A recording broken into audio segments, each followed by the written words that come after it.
Hey, welcome everybody. News Now Wyoming, bringing you another episode. Today, we're going to be talking about compelled speech. Are you required to talk to the police?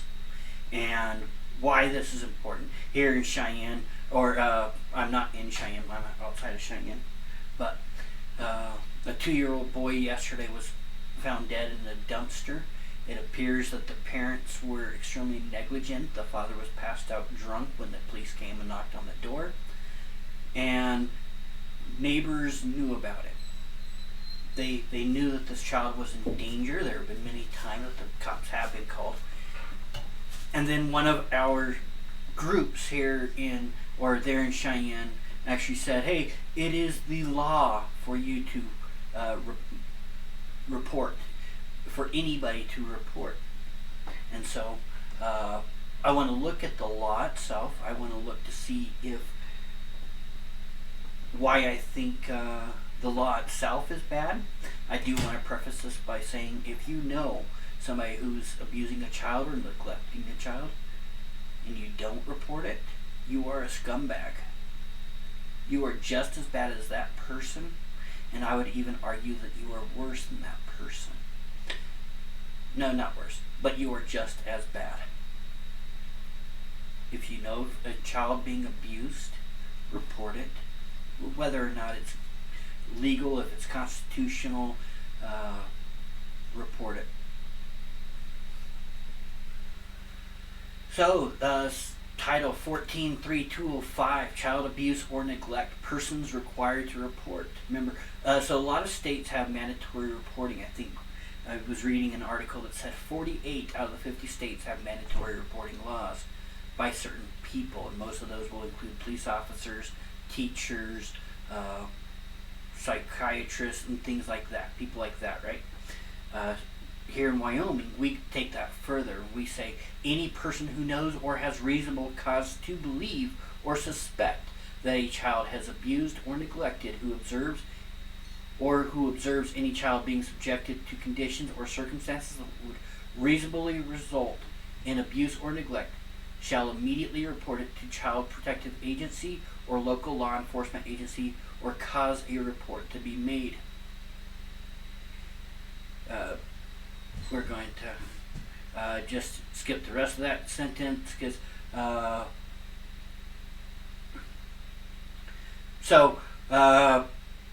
what does that mean? Anybody, every citizen has a duty to report. Otherwise, you are in violation of 14.3.205A. Now, I do want to make sure it's clear that there are no penalties to go with this. I did go through the entirety of Title 14 to find out if there is a generic punishment, and there is not.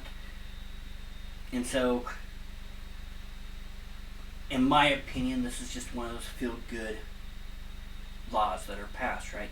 You pass it because it makes you feel better, not because you actually want to change the world. So, if a person reporting child abuse is a member of staff of a medical or private institution, he shall notify the person in charge of his designated agent as soon as possible, who is thereupon also responsible to make the report or cause the report to be made. Let's first go back up here to paragraph A. Let's discuss has reasonable cause to believe or suspect. What is reasonable cause? How would a prosecutor, let's pretend that there were penalties here, how would you prove that somebody had reasonable cause to believe or suspect?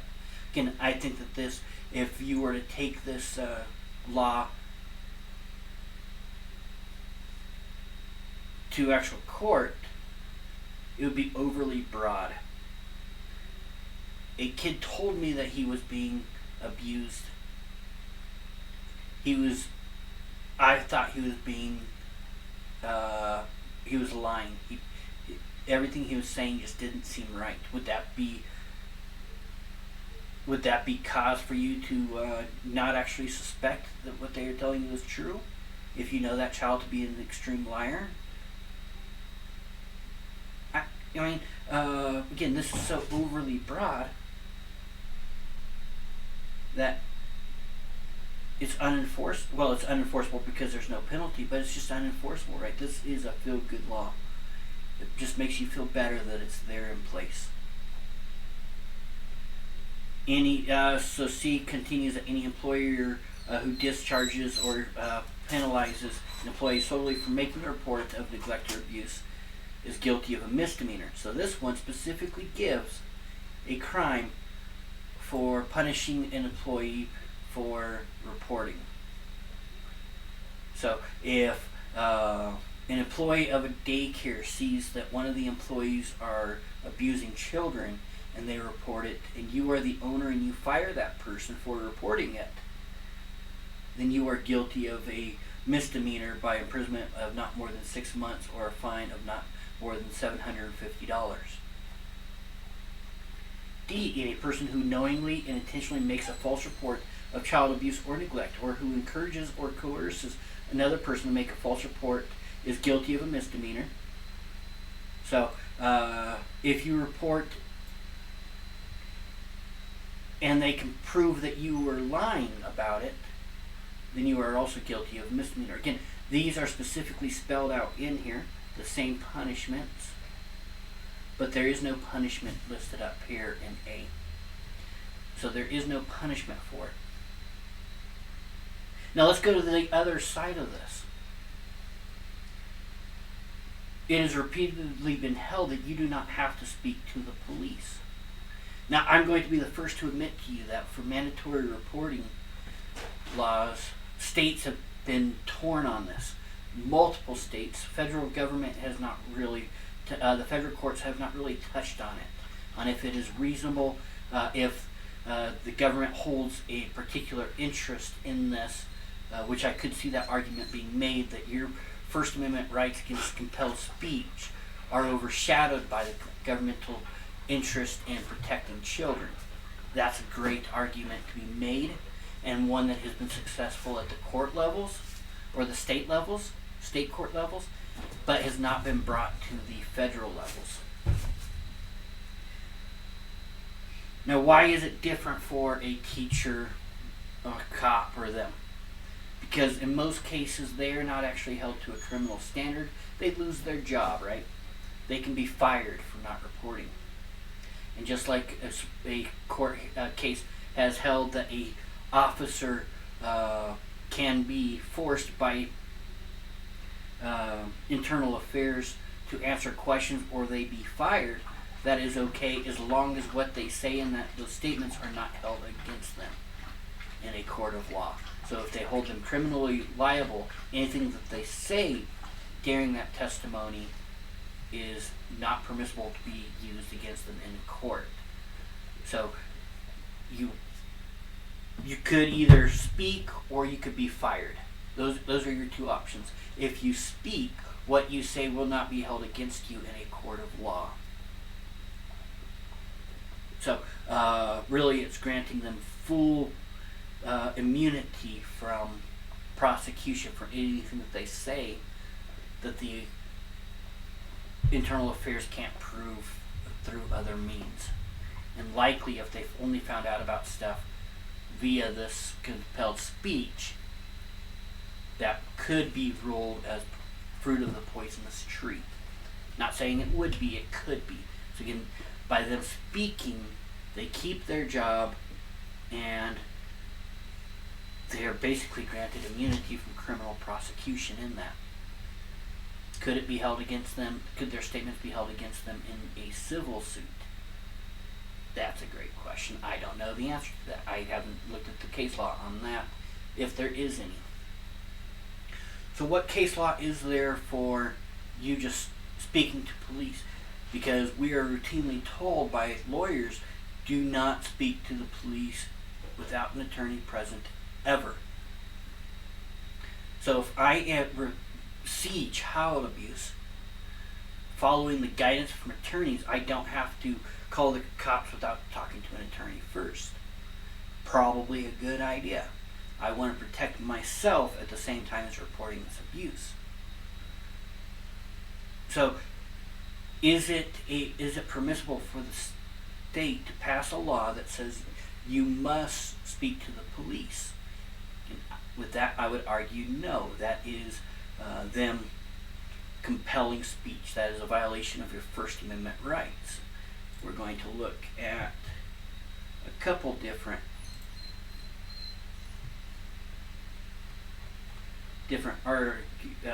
articles here. So let's go over to Google. So this is the First Amendment Encyclopedia in TSU. So the West Virginia State Board of Education's classic compelled speech class case. So in this, the court ruled that the state cannot force somebody to stand, salute the flag, and recite the Pledge of Allegiance. That would be compelling speech. Multiple cases have ruled this over and over and over again, that you cannot force somebody to speak. If you look at again, attorneys' websites and talk to attorneys, every single one of them say, do not talk to the police. It is your right to remain silent, the right to be free from unreasonable searches and seizures, and the right to advocate for change. So the Fifth Amendment to the Constitution gives every person the right to not answer questions asked by a police officer or a government agency. You must say, I wish to remain silent. Okay, if you are stopped by a cop and they want to ask you questions, say, I wish to remain silent. Give me your name. No. I wish to remain silent. In some states, the stop and ID laws are different, and they have to have reasonable suspicion. In any state, even where stop and ID is legal, they still have to have reasonable suspicion of a crime before they can force you to ID yourself.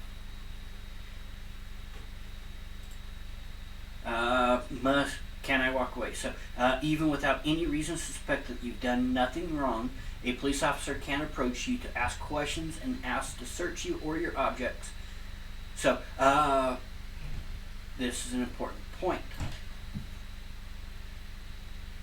If you are on the street and a cop just walks up to you randomly and says, give me your name, or what is your name and may I search you, they are allowed to do that. They can ask you whatever they want, as long as the officer doesn't suggest that you are legally compelled to talk or agree to a search.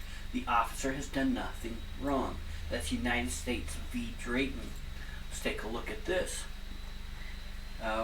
Facts of the case. Dayton and Brown were traveling on a Greyhound bus. In Tallahassee, Florida, police officers boarded the bus as part of a routine interdiction effort. One of the officers worked his way from back to front, speaking with individual passengers as he went. The officers did not inform the passengers of their right to refuse to cooperate. As the officer approached Drayton and Brown, he identified himself, declared that the police were looking for drugs and weapons, and asked if the two had any bags. Subsequently, the officer asked Brown whether he'd mind if he checked his person. Brown agreed, and a pat-down revealed hard objects similar to drug packages in both thigh areas. So again, the officer can ask, right? That's what we discussed. The officer can ask. Both were arrested. A further search revealed that Drayton and Brown had taped cocaine to their legs. So these two criminal masterminds have strapped drugs to their entire body and then give an officer permission to search them.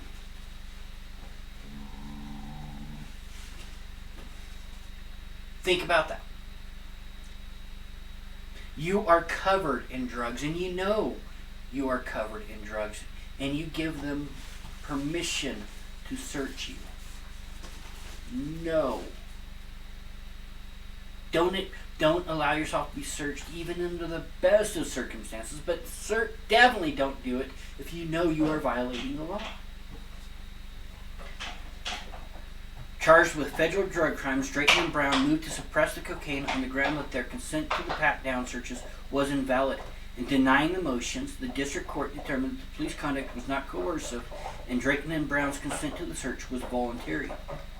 In reversing, the Court of Appeals noted that bus passengers do not feel free to disregard officers' requests to search absent some positive indication that consent may be refused. So here, the Court of Appeals said no. If you were stopped by police, you feel compelled to help them, or to, you don't, unless they tell me I have a right not to be searched, I feel like I am obligated to help them charge me. Yeah, and I could see that. Again, these are people with guns on, and look at all these First Amendment auditor videos. Give me your ID. I don't have to give you my ID. Yes, you do. No, they don't. And so, and they threaten to arrest people, or they do arrest people for refusing to ID themselves when they are under no legal obligation to do so. So, police are very coercive. But in this case, the court found that it was not coercive. So then the question is, must police officers, while searching buses at random, to ask questions and to request passengers' consent to searches, advise passengers of their right not to cooperate? No. So here, Rehnquist said no. O'Connor, Scalia, Kennedy, Thomas, and Breyer all said no. For those of you left-wing liberals here, think Breyer is your friend. Breyer has ruled for qualified immunity more than just about any other justice currently sitting on the court. Breyer has ruled that police horrible conduct is legal more often than any other, just about any other justice currently sitting on the court. I would say Thomas does it a heck of a lot more, although he has recently been hinting at the fact he is willing to overturn qualified immunity, but he was the only dissenting vote in the Taylor case here back in November. With no opinion on it, he just dissented to it. In a 6-3 opinion delivered by Kennedy, the court held that the Fourth Amendment does not require police officers to advise bus passengers of their right not to cooperate and to refuse consent to searches. The court reasoned that although the officer did not inform the defendants of their right to refuse the search, he did request permission to search and gave no indication consent was required. Moreover, the court noted the totality of the circumstances indicated that the consent was voluntary. So 3 of them dissented. The issue we took to review is whether the police's examination of the bus passengers amounted to a suspicionless seizure under the Fourth Amendment. If it did, any consent to search was plainly invalid as a product of the illegal seizure. So here, they are not questioning, they are not actually answering the question up here that is written up here. They are saying just pulling over random buses is a violation of everybody's Fourth Amendment right as a whole. Everybody on that bus's Fourth Amendment right. I would also agree with that. I would also disagree with the majority in this decision that a reasonable person would know that an armed person telling them to allow them to search is not coercion. Somebody standing with me in front of a gun I can see with other cops behind them, I feel coerced to assist. I do. So, but that is when, so here in this ruling here, because it was found that they did not force speech because they didn't actually coerce them. Let's get back to this article. You generally aren't required to answer a police officer's questions or allow an officer to search your person or your belongings. Unless a police officer has probable cause to make an arrest, reasonable suspicion to conduct a stop and frisk, or a warrant, a person generally has the legal right to walk away from the officer. However, there is often at the time of the encounter no real way to know what information the officer is relying on. They might have information that provides a valid legal basis to make an arrest or conduct a stop and frisk, even if the person stopped is actually innocent. So an officer might be justified in forcibly detaining an innocent person who starts to leave the scene of an interview. And we see this all the time in the videos that we watch of people, right? With interaction with the police. Am I free to go? No. Am I being detained? No. So I'm free to go? No. If you are not free to go, then you are at least detained. And yes, they do have to have probable cause, or reasonable suspicion is what they are saying. These attorneys are saying on this website. So, okay, reasonable suspicion to detain you for violating a crime. But you have to, they have no right to detain you just because they want to investigate you, unless they think that you have actually committed a crime. And taking pictures of a police station is not a crime. Common sense and self-protection suggest that people who intend to walk away from police should first make sure that the officer does not intend to arrest or detain them. Officer, I prefer not to talk to you right now. You won't stop me from trying to leave, right? If the officer replies that you are not free to leave, you should remain at the scene and leave the issue of whether the police had necessary legal basis to detain you for the courts to determine at a later time.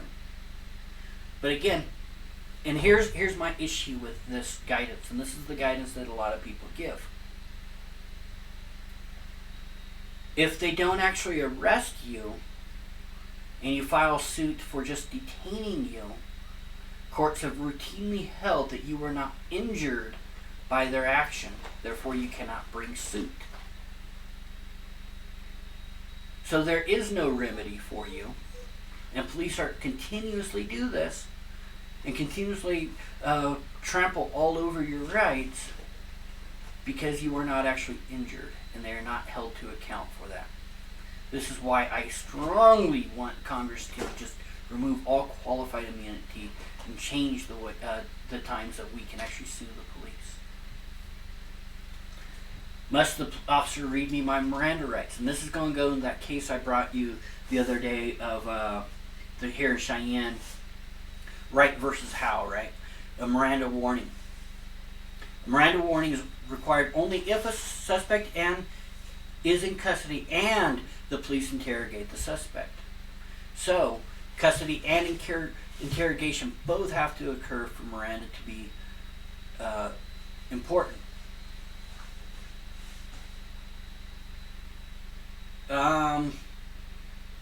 So if the police that came in and arrested Wright didn't actually question him until he was at the jail, then there were no Miranda violations. Unless even when at the jail, they didn't read him his rights. Which again, I do know that when I was arrested for failure to appear on a speeding ticket, and I was booked into the jail,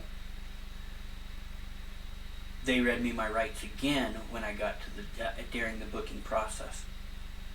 Okay, is likely admissible in evidence. Okay. So one upshot of this requirement, and this is actually one upshot of this requirement, is that a statement made by a person who is not in custody, or a statement by someone who is in custody that's volunteered rather than made in response to a police interrogation, is likely admissible in evidence even if no Miranda was given. Why is that an upshot? That's bad. Is talking to the police ever helpful? Here's a good one again. Why would I answer his questions? They suspect me of a crime. Why would I help them?